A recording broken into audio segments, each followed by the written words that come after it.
Bem,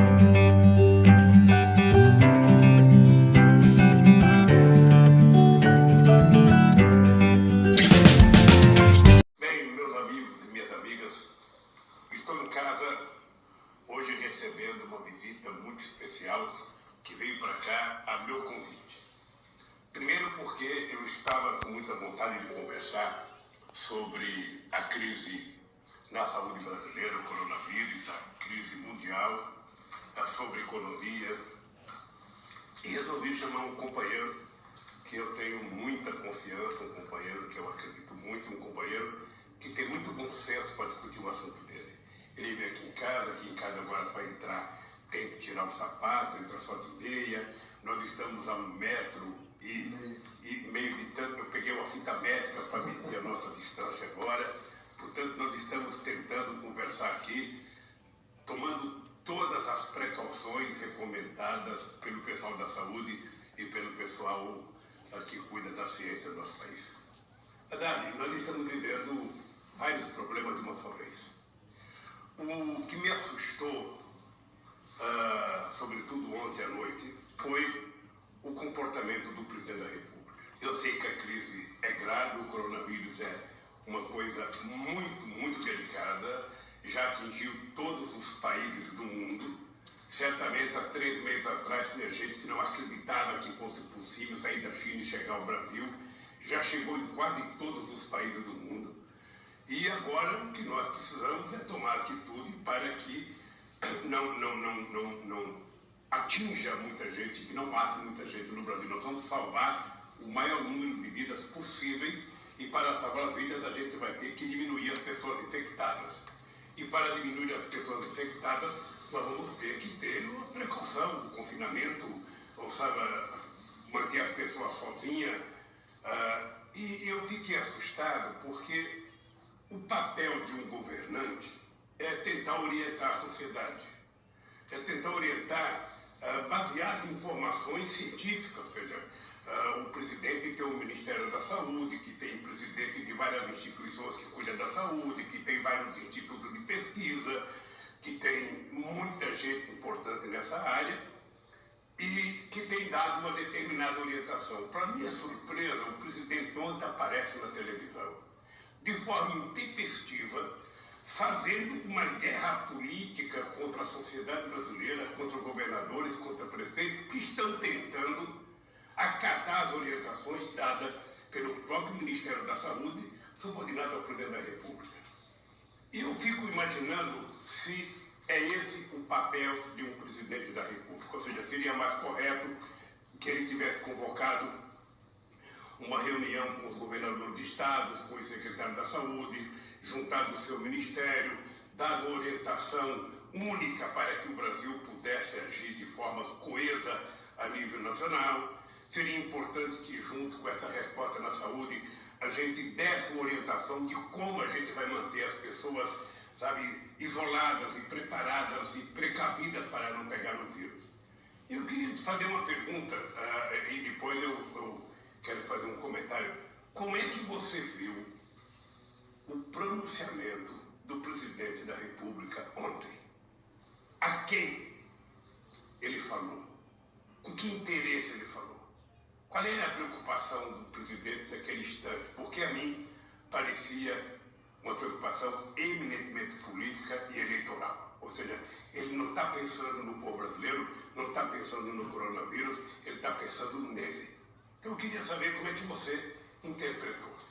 Bom, presidente, em primeiro lugar eu queria agradecer o convite para estar aqui com o senhor, conversando sobre um problema nacional de tanta importância, é uma crise que nós vamos ter que superar juntos. Eu fico preocupado com o comportamento errático do presidente, né?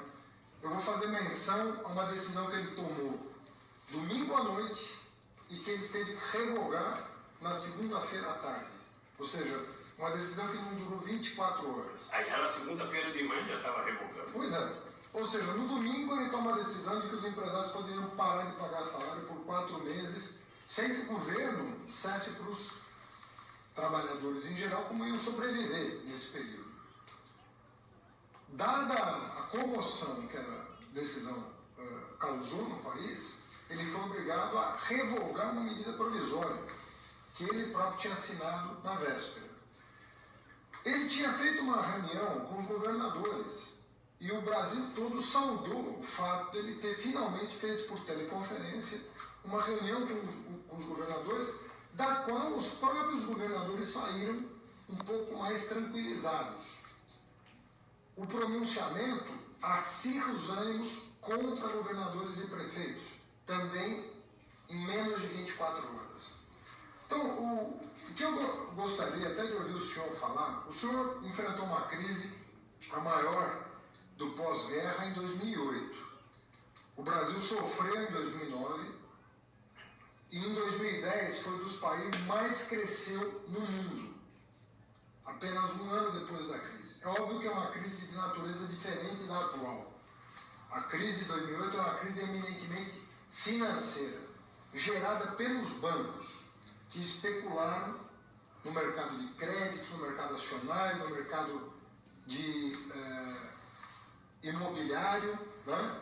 E o senhor criticou a maneira como especularam, mas foi para a TV e coordenou as ações nacionalmente e internacionalmente.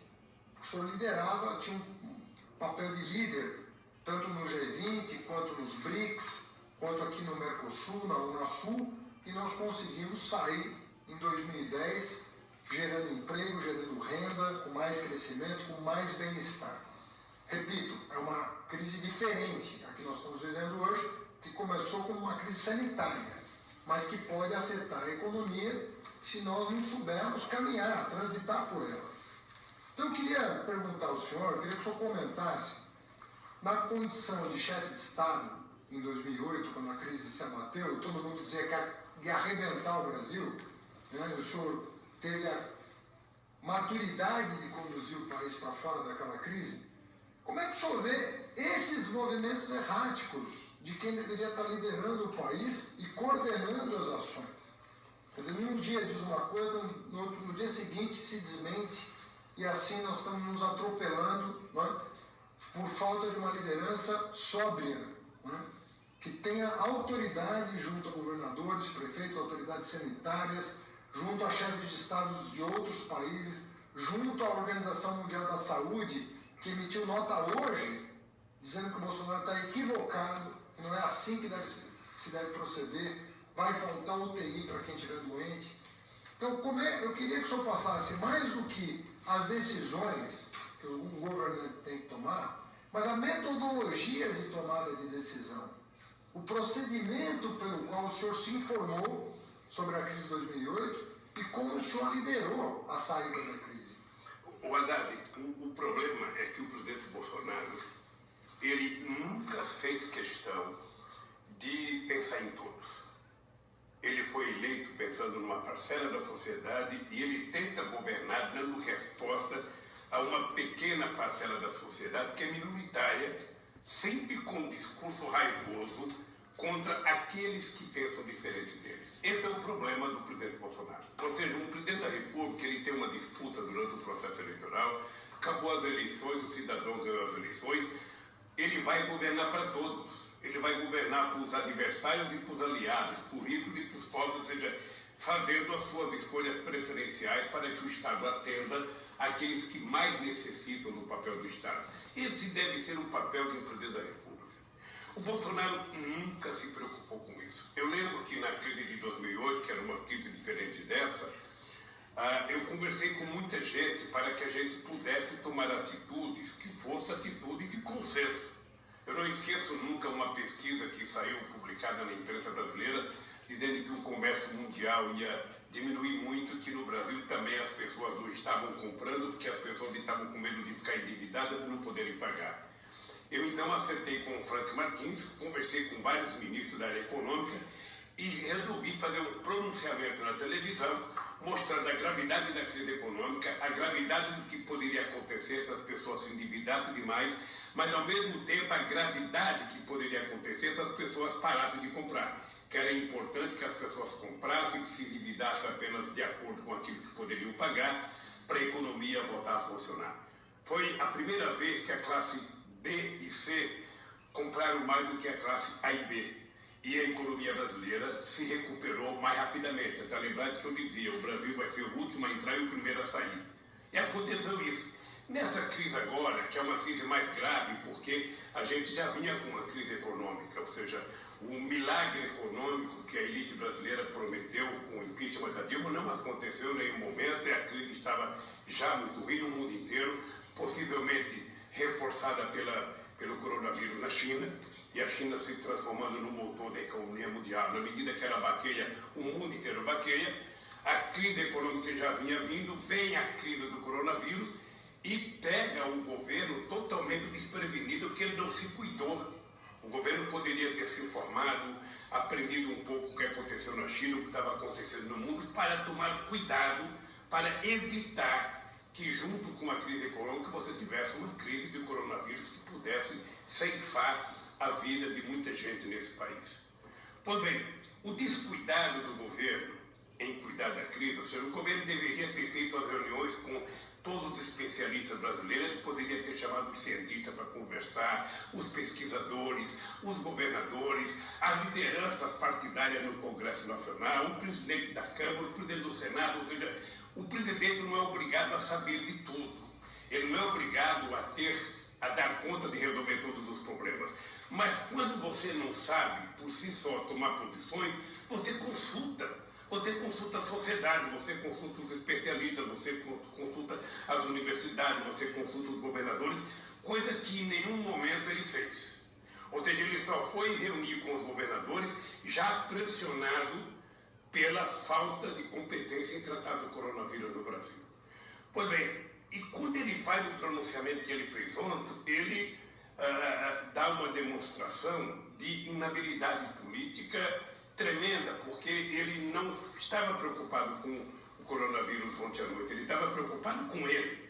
Ele estava preocupado com o público que ele queria se dirigir para manter o clima de acirramento político no Brasil, coisa que nós não precisamos agora de acirramento. Agora o que nós precisamos é que todo mundo tenha clareza de que todos nós juntos seremos responsáveis pelo sucesso do combate ao coronavírus, ou todos nós juntos seremos responsáveis pelo fracasso. Então, o que eu acho é que o Bolsonaro não ouve, ele não conversa, ele não tem intenção de fazer as coisas que atendam aos interesses da sociedade. Ele tem intenção de fazer as coisas que interessam a ele ou ao grupo que ele pertence. Inclusive, Haddad, eu penso que depois de onde o ministro da Saúde ou renuncia e diz que não pode continuar sendo ministro de um presidente que não acata as orientações que ele dá. Ou ele renuncia dizendo que não é possível que ele, que é ministro, nunca falou no assunto, o presidente da República fica vendendo a ideia de que o remédio da malária é o remédio que vai curar, sabe, o coronavírus, sem nenhuma prova científica, apenas com desejo por causa de uma fala do presidente Trump. Ora, nós temos aqui centros de pesquisa de extraordinário, eu poderia citar apenas uma, Oswaldo Cruz, ou citar a Fiocruz, ou seja, aqui já poderia estar pesquisando, não, mas ele não se preocupa com a verdade, ele não quer a verdade. O que ele quer é criar um caos no país. Ora, nesse momento, Haddad, eu acho que o presidente da República deveria ter aparecido na televisão para dizer o seguinte: olha, é grave, nós precisamos isolar as pessoas mais vulneráveis, nós precisamos cuidar das pessoas, nós precisamos cuidar das crianças, nós precisamos saber que setor produtivo vai continuar produzindo no país, como é que nós vamos cuidar para essas pessoas terem segurança no serviço, porque as pessoas têm que produzir alimentos, as pessoas têm que produzir coisas, remédios para a sociedade. Então, nós vamos cuidar de fazer com que a economia funcione sem colocar ninguém em risco nesse país. Esse era o papel do Estado. Esse era o papel do Estado, de chamar, sabe, os cientistas, de chamar os governadores, os prefeitos, as forças armadas, ou seja, todo mundo que puder colaborar para ver se o Brasil consegue, aprendendo com o que aconteceu nos outros países, fazer com que o país tenha sido o último a entrar e o primeiro a sair com menos vida, sabe, perdida nesse país. Era esse o pronunciamento que eu esperava, era assim que eu acho que um presidente deveria se comportar.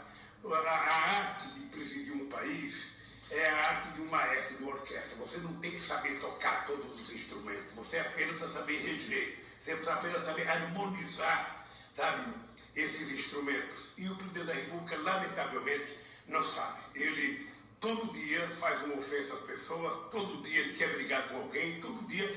E ele está apostando o seguinte, ele está apostando que ele não conseguiu consertar a economia, ele está percebendo que o coronavírus não vai ser controlado do jeito que ele quer que seja controlado, ou seja, porque a sociedade médica, a sociedade científica, os governadores e prefeitos estão com mais responsabilidade do que ele.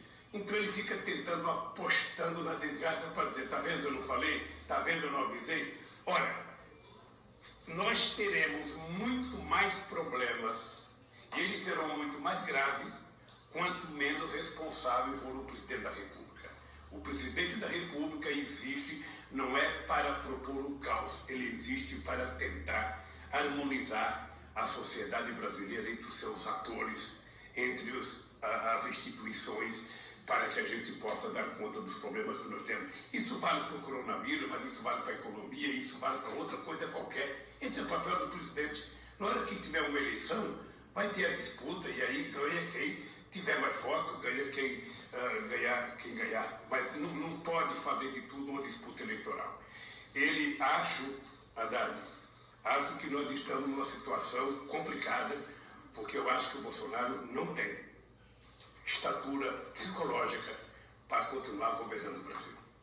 Ou esse cidadão renuncia, ou se faz o impeachment dele, ou alguma coisa, porque não é possível que alguém esteja tão irresponsável de brincar com a vida de milhões de pessoas como ele está brincando. Sabe? Sem nenhuma prova, sem nenhum conhecimento de causa. Deus queira que não morra ninguém, Deus queira que ninguém... ou seja, Deus queira que morra o menos possível, que o menos possível de gente tenha gripe. Mas o dado concreto é que o papel do presidente não é tentar adivinhar o que vai acontecer, é tomar atitudes para evitar que aconteça, coisa que ele não faz. Presidente, o senhor se referiu a esses conflitos que são criados quase que diariamente, não é? De uma semana para cá, nós tivemos, a partir do dia 15, um conflito seríssimo com o Supremo Tribunal Federal e com o Congresso. Na sequência, um conflito com a China, que inclusive gerou uma crise diplomática que está sendo contornada a duras penas. Agora, um conflito com governadores e prefeitos. Eu estou falando de uma semana, né? São conflitos que vão se acumulando. E no caso específico da China, eu queria perguntar para o senhor, que a China foi o primeiro país que entrou na crise do coronavírus. E é o primeiro país que está saindo dessa crise. E se levarmos em conta a quantidade de chineses que habitam aquele país, estamos falando de mais de 1 bilhão de habitantes. 1,3 bilhão. Nós estamos falando de 1,3 bilhão, tem 1 bilhão a mais do que o Brasil, mais do que 1 bilhão. E é um país que conseguiu, sem cair na falsa oposição entre cuidar da saúde e da economia, que cuidou dos dois. A China não parou de produzir e a China confinou quando teve que confinar.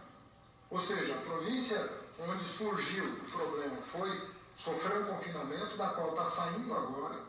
O país, como um todo, continuou produzindo, inclusive para aquela província, para não ter crise de desabastecimento. O número de mortes e infecções começou a cair drasticamente e eles atingiram uma situação, dando mostras, não só a China, mas também Coreia e Japão, de que há como equilibrar o problema sanitário e o problema econômico. Né? Os países que se descuidaram do problema sanitário estão sendo obrigados pelos desdobramentos da crise de saúde a tomar medidas muito mais drásticas do que foram tomadas na China. E agora você está com os dois problemas, o problema econômico e o problema do aumento exponencial de casos. Parece que os últimos dados sobre a economia americana revelam também que o número de casos está explodindo em função da falta de liderança do Trump em tomar as medidas cabíveis tempestivamente, ou seja, na hora certa. Porque tem um problema de tempo, de gestão de tempo, como você atua. O senhor não acha que ele deveria estar prestando atenção nos países que enfrentaram de maneira exitosa o problema e sabendo operar a gestão da economia com a gestão da saúde para minimizar tanto os danos daqueles que têm saúde para trabalhar, mas não podem ser vetores de transmissão do vírus, com aqueles que são mais vulneráveis e não podem ter contato nesse momento, correndo risco ou por doenças prévias ou pela idade de estarem em condições de vulnerabilidade. Haddad, eu acho que a China ela teve um comportamento exemplar, porque quando aconteceu o problema no estado que tinha 12 milhões de habitantes, o governo chinês não vacilou em isolar aquela região do restante da China para tentar evitar que o vírus chegasse na mesma proporção em outra cidade. E conseguiu. E conseguiu. Veja, é verdade que foi o primeiro país a ter o coronavírus e foi o primeiro país a dar uma resposta positiva no combate ao coronavírus. Tanto é que hoje eles estão tentando ajudar vários países do mundo, estão se oferecendo para vender produtos ou para doar produtos para outros países. O Brasil deveria pegar isso como exemplo. Mas a impressão que eu tenho é que se o ministro da Saúde de um lado parece civilizado e quer ter acesso a isso, parece o presidente da República incivilizado, não querendo, tendo um modus próprio de se comportar. Ora, numa época como essa, Haddad, é importante a gente atentar ao seguinte: em se tratando de saúde do povo, em se tratando de um inimigo invisível como o coronavírus, a gente não tem que ficar regateando dinheiro para combater esse mal. É como se você tivesse um comprimido que a pessoa fala, você vai ter que tomar de 8 a 8 horas e você pega um só, parte em 10 vezes e tenta tomar aquele comprimido em 10 vezes. Ora, o governo já deveria ter feito com os estados uma avaliação do custo-necessidade do SUS e ter colocado dinheiro disponibilizado para cuidar disso rapidamente. Não tem que ficar dosando, sabe, um pouquinho de dinheiro aqui, um pouquinho de dinheiro ali, como se o Guedes fosse dono do dinheiro. Ele sentasse em cima e o problema dele é pagar juros, sem se importar com a saúde do povo, Haddad. Ou seja, a segunda coisa é o seguinte, é que você pode utilizar recursos, você pode produzir dinheiro através do Tesouro para cuidar da crise e você pode, ao mesmo tempo, fazer investimento na economia. O Estado brasileiro pode pegar uma parte das reservas que nós temos internacionais, ao invés de ficar, sabe, gastando todo dia um pouquinho para tentar não deixar o dólar subir muito, ele poderia pegar uma parte desse dinheiro e transformar em reais e fazer grandes investimentos em obras de infraestrutura para dinamizar a economia brasileira. Não é incompatível. Não é incompatível. Ou seja, o governo pode pensar várias coisas ao mesmo tempo. Acontece que esse governo não pensa nada. Ou seja, nós já temos exemplos. A gente não pode ficar olhando o desastre que aconteceu na Itália, que aconteceu na Espanha, porque, veja, esses países estavam preparados para funcionar em tempo de normalidade. Acontece que o coronavírus é uma coisa anormal. Ou seja, então o governo tem uma emenda 95 que limita o teto de gasto, ou seja, isso era para o tempo da loucura dele, do golpe da Dilma. Não existe mais possibilidade de você ficar limitando os gastos que já não são mais gastos, o investimento no ser humano para evitar que as pessoas sejam acometidas do coronavírus e morram. Isso é que está em jogo. Então, o governo precisa parar de ser pequeno, o ministro da Economia precisa parar de ser pequeno. Aliás, ele anda meio desaparecido, porque me parece que ele não está levando em conta que a coisa mais sagrada que uma nação tem é o seu povo. E se o povo sobreviver, a gente vai discutir a dívida, a gente vai discutir a recuperação da economia, a gente vai discutir produção, a gente vai discutir salário, vai discutir renda, mas o povo tem que sobreviver. Esse é o primeiro cuidado do governo. E, obviamente, que, junto com isso, nós temos que pensar como organizar os setores da sociedade que precisam continuar produzindo. Como organizar? Por exemplo, o pessoal da segurança pública, o pessoal da saúde, o pessoal que trabalha com alimento, que produz alimento, o pessoal que produz remédio. Ou seja, tem vários setores da sociedade que precisam continuar funcionando, e nós temos que dar condições dessas pessoas terem segurança. Eu vou precisar pegar um ônibus, eu vou precisar. Esse ônibus tem que estar bem higienizado, esse ônibus tem que ter gel para passar, tem que ter gel para passar no corrimão para mim não pegar. Esse ônibus não pode estar lotado, as pessoas têm que estar com uma certa distância. Tudo isso é possível fazer. se você tiver como objetivo principal salvar vidas, se você tiver como objetivo principal apenas fazer política, fazer discurso, ou ficar pensando em 2022, realmente as coisas não vão para lugar nenhum. Eu, Haddad, sinceramente, eu acho triste falar isso, porque eu já fui presidente da República e eu sei o quanto é difícil você estar naquela cadeira, você tem que tomar posições. A forma mais fácil de você não errar é você consultar, é você ouvir, é você conversar, é você ouvir pessoas, ou seja, quantas vezes, Haddad, eu pegava o telefone para ligar, sabe, para pessoas que eu nem conhecia, mas pessoas que eu sabia que tinham informações, para empresário, para médico, para, sabe, é uma coisa boa, sabe, ouvir o sindicato, veja, como é que ele manda uma medida provisória no domingo à noite? Você quer que eu diga o que aconteceu de verdade?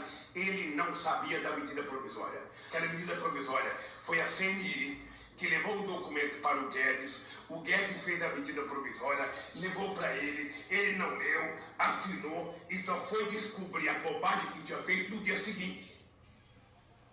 E aí veio o Guedes dizer que foi um erro de redação. Não, aquilo foi, sabe, foi a submissão do Guedes à CNI. Aliás, eu acho que o movimento sindical deveria partir para cima da CNI, como é que ela ter a coragem, num momento de crise como esse, tentar dar um passa-moleque nos trabalhadores e fazê-los trabalhar e fazê-los ficar 4 meses sem receber salário.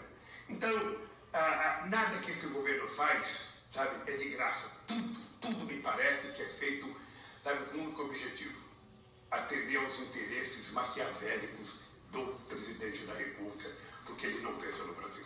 Mas, presidente, até para quem está nos ouvindo ter clareza, como não tem remédio, não tem vacina, todos os sanitaristas, todos os médicos, epidemiologistas estão dizendo o seguinte: por que você tem que achatar a curva de transmissão? Ou seja, jogar com o tempo. Porque você não tem equipamento de saúde suficiente para atender todo mundo que vai precisar de respirador, que vai precisar de UTI. E aí, o governo passa uma imagem equivocada para a sociedade, dizendo o seguinte: olha, no mundo só morre velho. No mundo só morre velho ou doente se os que estão saudáveis tiverem tratamento. Porque uma pessoa de 20 anos, de 30 anos, se ela não tiver o respirador na hora certa, por mais saúde que ela tenha, ela também vai morrer. Então não é verdade que o atleta... Por que o Japão adiou as Olimpíadas? Não é verdade que as pessoas... Eles podiam falar o seguinte: olha, só vem para o Japão quem tiver menos de 50 anos, menos de 40 anos. Não tem nenhum atleta. Pouquíssimos atletas têm mais do que isso. Só o Bolsonaro. Só o Bolsonaro que viciou, que apesar de ser atleta... Ou seja, o que eu queria perguntar é o seguinte: nós sabemos do coronavírus pelo menos desde dezembro. Na verdade, desde novembro, nós sabemos do coronavírus. De lá para cá, o governo brasileiro teve 4 meses de vantagem sobre o governo chinês, 3 meses de vantagem sobre o governo coreano, 3 meses de vantagem sobre o governo japonês, 2 meses de vantagem sobre os governos da Europa. E nós não começamos a tomar providências até hoje. Não é providência de dizer vamos para a rua e vamos ver o que dá. Providência séria de fazer com que as pessoas que forem infectadas tenham chance de sobreviver ao vírus, que não tem uma letalidade tão alta se houver tratamento, se a pessoa receber o tratamento adequado. Aí a letalidade é baixa, mas sem tratamento nós não sabemos qual o tamanho da letalidade. Imagina se isso invade as comunidades pobres das favelas, do interior do país onde não há leito de UTI, como é que isso vai ser? Então, o que eu perguntaria para o senhor, queria que o senhor comentar, é o seguinte: o senhor falou, bom, a China começou na frente, mas isso é uma desvantagem começar primeiro. Você não sabe com o que você está lidando. O senhor imagina que nós desperdiçamos um tempo, mas ainda temos condição de, se o governo tomar as rédeas do processo com responsabilidade, superar essa situação? Ou o senhor é mais pessimista em relação ao que nos aguarda? Eu sou pessimista com relação ao que nos aguarda, porque nós perdemos tempo demais. Nós não fizemos a lição de casa que deveríamos ter feito desde o começo. possivelmente por conta da compreensão do presidente de que isso é uma gripezinha, que ele é atleta e que, sabe, não vai acontecer. Se ele tivesse agido com responsabilidade, se tivesse liberado os recursos no tempo certo, se tivesse orientado através do Ministério da Saúde os estados e os municípios a fazer as coisas corretas, quem sabe a gente já tivesse máscara, quem sabe a gente já tivesse respirador, quem sabe a gente já tivesse feito teste em todo mundo. Sabe? Quem sabe já tivesse feito milhões de testes. Ou seja, entretanto, como eles brincaram achando que a China é longe, não vai chegar no Brasil, é um vírus chinês, não vai chegar no Brasil, ou seja, sabe, ele deve entender que a Terra é plana, portanto, sabe, era mais difícil de chegar aqui. Bom, o dado concreto é que chegou. Olha, o que eu acho? A gente não tem que ficar lamentando, a gente tem que trabalhar mais. Tem que trabalhar mais.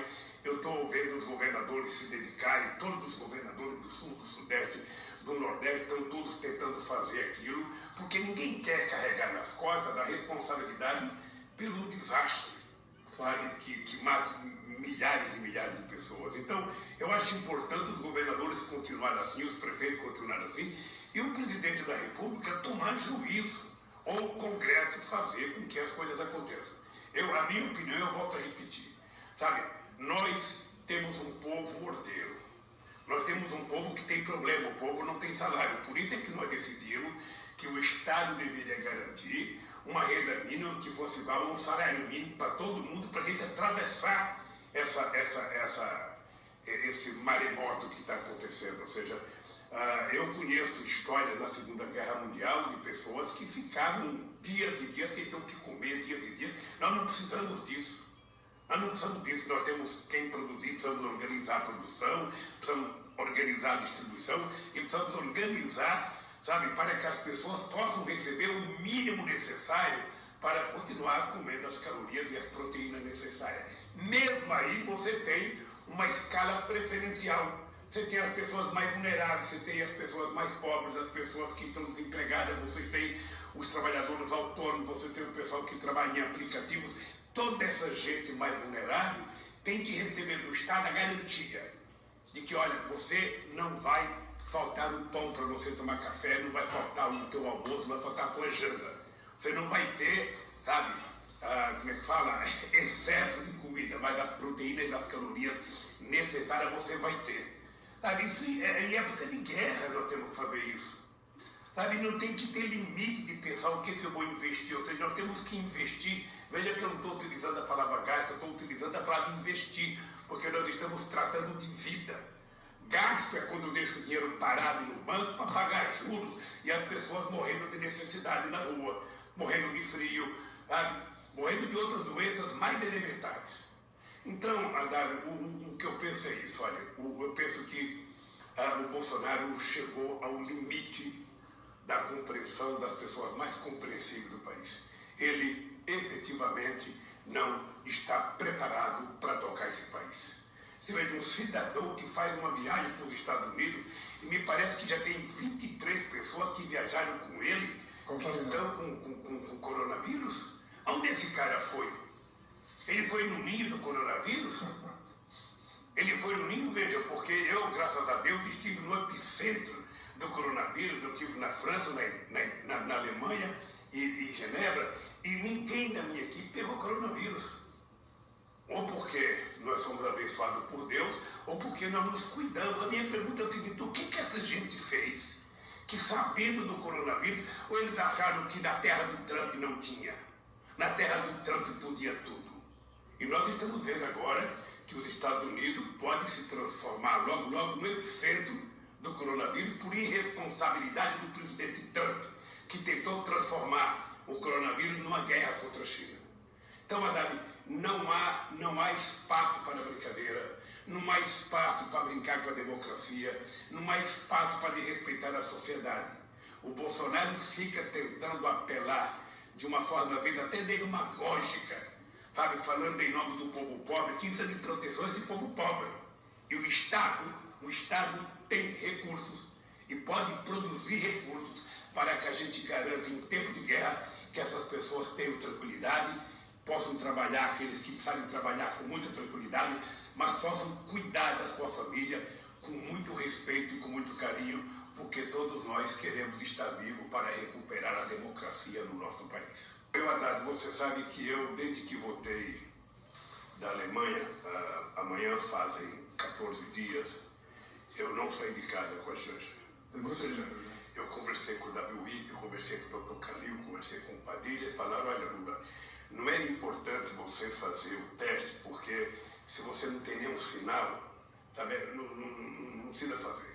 Então eu resolvi ficar em casa. Eu resolvi ficar em casa de quarentena, não saí, não vi minha netinha que nasceu, eu tenho uma netinha que nasceu, a Letícia, nasceu quando eu viajei para a França, eu não vi ela, não vi o Luiz Cláudio, não vi minha nora, não vi nenhum filho meu até agora, porque eu acho que é uma das formas que eu posso contribuir para combater com o coronavírus. Agora que vai completar 15 dias, eu vou voltar a falar com os médicos, vou perguntar o que eu faço agora.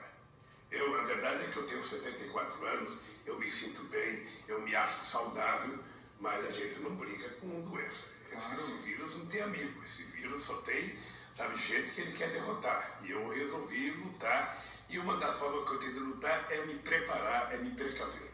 Obviamente que tem gente que tem muito mais necessidade, tem gente que fica pensando, pô, se eu não for trabalhar, a minha patroa vai me mandar embora. E eu queria dizer, olha, nenhuma patroa tem que mandar a sua empregada doméstica embora. Por favor, libera a sua empregada doméstica e paga o salário. É a contribuição para o humanismo que você está dando nesse momento. Nenhum empresário precisa dispensar trabalhador agora. Todo mundo sabe que é possível dar férias coletivas de 30 dias. Vamos deixar as pessoas em casa e vamos ver o que vai acontecer.